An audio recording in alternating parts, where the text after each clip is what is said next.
MLC కవిత arrest నిరసిస్తూ సిద్దిపేట జిల్లా గజ్వేల్ పట్టణంలో ఎమ్మెల్సీ డాక్టర్ యాదవ్ రెడ్డి ప్రతాప్ రెడ్డి ఆధ్వర్యంలో రాస్తారోకో చేపట్టారు.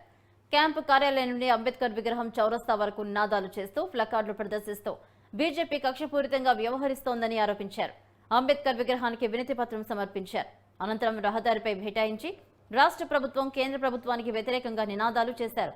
బీఆర్ఎస్ శ్రేణుల రాస్తారోకోతో ప్రధాన రహదారిపై రాకపోకలు స్పందించాయి. అలాగే పోలీసులు జోక్యం చేసుకుని రాస్తారోకోని విరమింపచేశారు.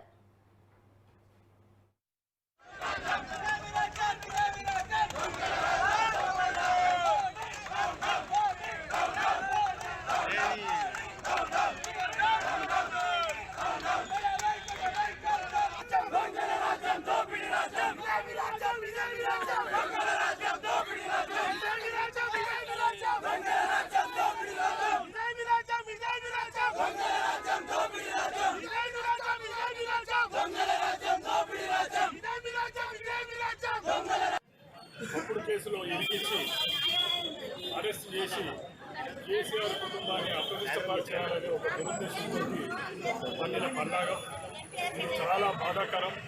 ఎందుకంటే గతంలో కూడా వారి పేరును ఎఫ్ఐఆర్లో పెట్టినప్పటికీ ఎన్నిసార్లు ఢిల్లీకి ఈడీ అధికారులు పిలిచినా పోయినప్పుడు ఎంక్వైరీ చేసిండ్రు. అప్పుడు ఏమి చేయండి నోటిఫికేషన్ ఒక్కరోజు రేపు వస్తుందనగా వాళ్ళు ఇక్కడికే వచ్చి అందరికీగా దురదృష్టకరం తీవ్రంగా ఖండిస్తున్నాం. ఇది ఖాళీ కేంద్ర రాష్ట్ర ప్రభుత్వం పార్టీని దెబ్బతీయాలి, కేసీఆర్ గారి మీద అపరిసమాలు మమ్మీ బీఆర్ఎస్ పార్టీని నామరూపాలు లేకుండా చేయాలనే దృఢ సంకల్పంతో ఈ యొక్క కవిత గారిని అరెస్ట్ చేయడం జరిగింది. చాలా దీన్ని బీఆర్ఎస్ పార్టీ తీవ్రంగా ఖండిస్తుంది. ఒక మహిళని చూడకుండా సడన్గా వచ్చేసి సర్చి వారెంట్ చేసి తీసుకొని వచ్చి ఈరోజు నిన్న సాయంత్రమే ఢిల్లీ తీసుకుపోయి ఈరోజు కోర్టులో పెట్టడం జరుగుతుంది. 9వ తారీఖు నాడు సుప్రీంకోర్టులో దీని మీద విచారణ ఉన్నదని ఆమె ఆల్రెడీ పిటిషన్ వేసినా దాన్ని పరిగణలోకి తీసుకోకుండా నిన్న అక్రమంగా అరెస్ట్ చేయడము చాలా విచారం. దీని యొక్క మూల్యము అటు బీజేపీ ప్రభుత్వం కానీ ఇటు తెలంగాణ రాష్ట్రం తప్పకుండా ప్రజాక్షేత్రంలో వాళ్ళకి ఎదురవుతుంది. తన ప్రాణాన్ని కూడా సైతం లెక్క చేయకుండా తెలంగాణ రాష్ట్రాన్ని సాధించినటువంటి నాయకుని కుటుంబం మీద ఈరోజు దాడులు జరుగుతున్నాయి. ఆ దాడుల్ని తీవ్రంగా ఖండిస్తున్నాం. కేసీఆర్ గారు 10 సంవత్సరాల అధికారంలో ఉంటే బీజేపీ వారికి సంక్షేమం ఇచ్చినాం, కాంగ్రెస్ వాళ్ళకు సంక్షేమం ఇచ్చినాం. బీజేపీ నాయకుల మీద కేసులు పెట్టలే.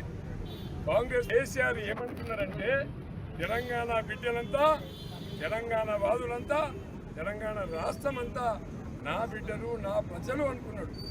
కానీ ఇవాళ నిన్న మొన్న అధికారంలోకి వచ్చినటువంటి కాంగ్రెస్ పార్టీ ఒక మల్లారెడ్డి మీద, వాళ్ళ వ్యాపారాల మీద దాడి చేయడం, ఒక మైపాల్ రెడ్డి వాళ్ళ కుటుంబం మీద దాడి చేయడం, ఇలా కవిత కేసీఆర్ కుటుంబం మీద దాడి చేయడం, నరేంద్ర మోడీ గారు, రేవంత్ రెడ్డి గారు ఇద్దరు కుట్రబన్ని తెలంగాణ వాదాన్ని, తెలంగాణ రాష్ట్రంలో కేసీఆర్ కుటుంబాన్ని లేకుండా చెయ్యాలి అనే దురుద్దేశంతో ఇలాంటి కుట్ర చేస్తున్నారు.